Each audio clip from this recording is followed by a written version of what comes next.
this week. Play Herbie Go.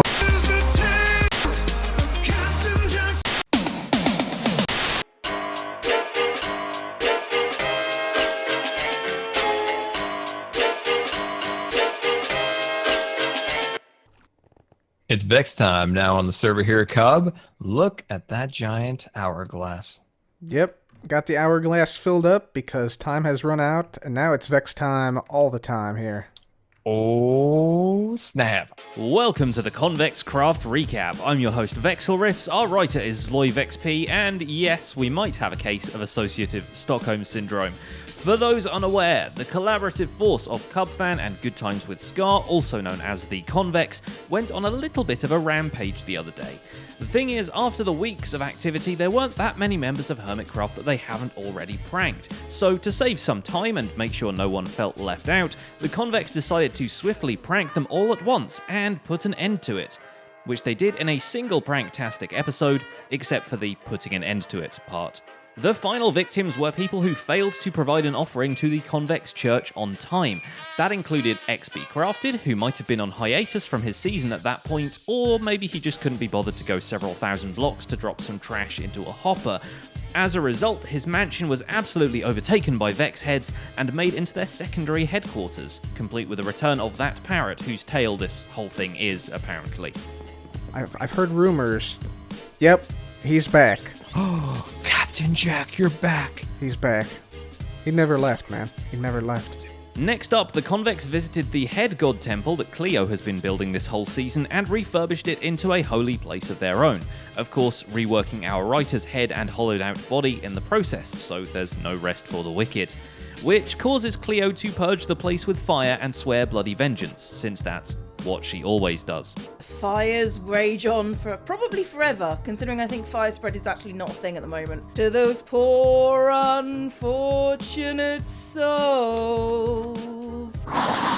No, I am taking this seriously. I know who you're thinking of.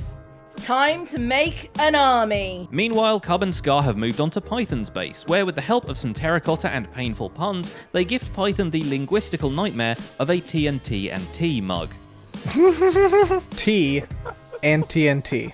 Yeah. Oh, God, I love it. I love it. Combining two of Python's favorite things, T and TNT. So as to not leave a single player unpunished, the Convex left out a giant cat to lay siege on TFC's place, hurling magical terracotta over the fort walls. See, he's not actually breaking the structure, he's just filling it in. Naturally, this sets off TFC's finely honed senses. So, somebody somewhere has done something. Yeah, it's a catapult. With everybody on the server put in their place, the Convex return to their HQ, put their feet up, and declare themselves the winners. Hermitcraft is no more. Long live VexCraft. It's good. Good times. We're on top. Good We're on times. top. Yep. Feels good to dominate, guys. Feels good to dominate. And with that out of the way, let's take a look at all the events and mishaps that occurred on the first week of VexCraft Season 1. Beginning where we left off, with TFC, who has a bit of a cleanup to do after the Vexes put the cat in Catapult. After doing a little more detail work on his tunnel to the ocean and finally flooding it with water, he breaks out the hazmat suit and the Silk Touch pickaxe to remove the cat splats from the grounds of the fort. He seems pretty keen on keeping the cats away for good, because his next task is breeding up guard dogs to take up stations along the fort walls. We're not sure if 20 normal-sized dogs can deal with one super-sized cat, but maybe there's strength in numbers. A different fate has struck the Bumbo Enderoni prank when Azumavoid follows up on his promise from last week. The wool of the oversized bobblehead has been gathered and repurposed for future iterations of silly Enderman statues. On a more delightful note, we have confirmation of more Hardcore Hermit seasons coming up sometime in the future. Azuma even establishes a Hardcore Hermits memento monument at the gaming district to honour the winners and the not-so-winners of the event. Spoiler alert, Phantoms won everything. Forever. Players from the winning team, and it can tell you a little bit about that season. At the moment, what we have is a rather wimpy little display area. It's just a mock-up idea, and of course we'll do something that's bigger, more detailed, it'll look nicer, it'll all fit together. False Symmetry happens to work on a monument as well, but one honouring her Patreon supporters. This was the true purpose of the giant Colosseum she started this week, a fact which we neglected to mention in last week's recap. As such, the inner corridors of the circle are now littered with player heads as though they all fell victim to False's PvP skills. The question remains though, are you not entertained? I've never seen the film Gladiator or the film, what's the other film? Not Thor, Troy? Something like that. I don't really know. The films that are set with like a Colosseum. I'm not really up to date on my history. Things aren't going so well at her base, meanwhile, because XP Crafted's legal notice on the disappearance of 9 wooden slabs has reached her postbox.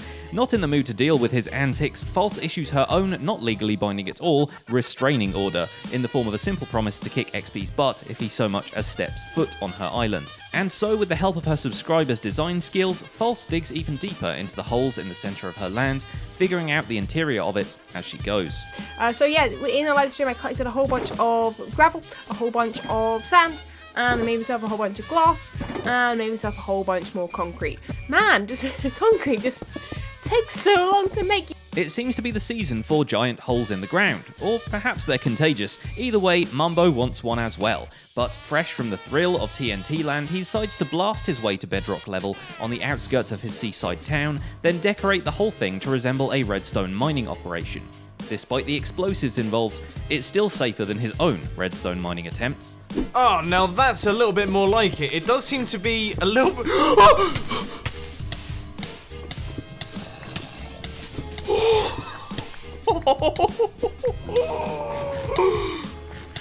Oh my word! I have never... Maybe the smell of gunpowder is just calling him at this point, but he returns to TNT land when his viewers point out the explosive theme park doesn't have any actual rides. So, he does the natural thing and places powered rails everywhere for a roller coaster tour of the whole island. Somehow, none of it blows up in the process, except the fireworks he put there intentionally. Still, it adds some thrill to the ride when you hear explosions halfway around the track. I suddenly got so scared then, because, I mean, these explosions from these fireworks, they cause damage. Could they also ignite TNT? I mean, I'm assuming they're not going to ignite the TNT. Once the adrenaline wears off, he heads back to his base and breaks out the label maker, placing item frames everywhere so you'll finally know what's in those chests in his giant storage system, and because his base wasn't laggy enough already. Rendog has also been on a base tidying kick this week, realising there are sections of the netherboard which are functionally complete, but not sealed in concrete. So the Von Butts farm gets a new floor, the storage building gets plastered with uranium power lines, and he finally expands the portal to his base so it's centered with his tunnel to the main nether hub, and everybody who needs symmetry in their life breathes a sigh of relief. I've kind of designed it a little bit incorrectly on the nether side of things. Looks like the obsidian needs to be raised one block here. We're sort of one block down there. So a little bit more work for me to do out here, guys. Symmetry is on Joe's mind too, as he builds the supports for the exterior walls of Castle Ravenloft. He may have been just as forgetful as Ren when it comes to finishing things though, as there are towers with 3 out of 4 walls present, and buttresses that still do not buttress. The torch grid inside also needs some attention, and, logical as ever, Joe decides to swap end rods for torches, because end rods look more like candles than actual candles. Although a trip to the Blaze Farm for supplies ends up with him getting severely lost in the nether, and none of these portals seem familiar. This seems to be some sort of weird mumbo-jumbo thing that looks a lot like a trap. The final touch in the castle chapel is a disembodied squid head on the altar, which, while it isn't convex creepy, is still pretty creepy. Stress Monster's swamp, by contrast, is getting prettier by the day. After spamming custom trees around the swamp, she builds not 1 but 2 bogs, which we've nicknamed Bog 1 and Bog 2 Electric Bogaloo. She's so happy with them that she extends her network of bridges so visitors can walk past and admire them in all their tall grassy concretey glory, then declares the waterlogged area of the swamp officially finished. Oh, look at it! It's not really bog-like though, is it? Let's be honest, but I think that looks really cute! But a builder's work is never truly done, so she returns to her cluster of witch huts to redesign the cauldron area with nether brick and potted mushrooms, which is somehow both cozy and spooky. Unlike the Soviet dog memorial Cubfan has built, which is just spooky. Well, spooky and technologically advanced. In commemoration of all the dogs lost to a lava spill in the Cub Hub that one time, Cubfan builds a giant dog head on his base island, which seems logical enough. What's a bit out of place is that dog crying lava tears whenever someone throws a bone at a nearby bench log. The bone itself even ascends into lava like an offering to the space hunt deities, leaving you wondering if this is more creepy or endearing. In a somewhat more useful redstonery, Cub provides an additional secret entrance into the community underground, connecting it to one of the especially lengthy caves. Noting on his way what Scar's been accomplishing for the second week now, the near-perfect completion of the overground ruins of a hermit city.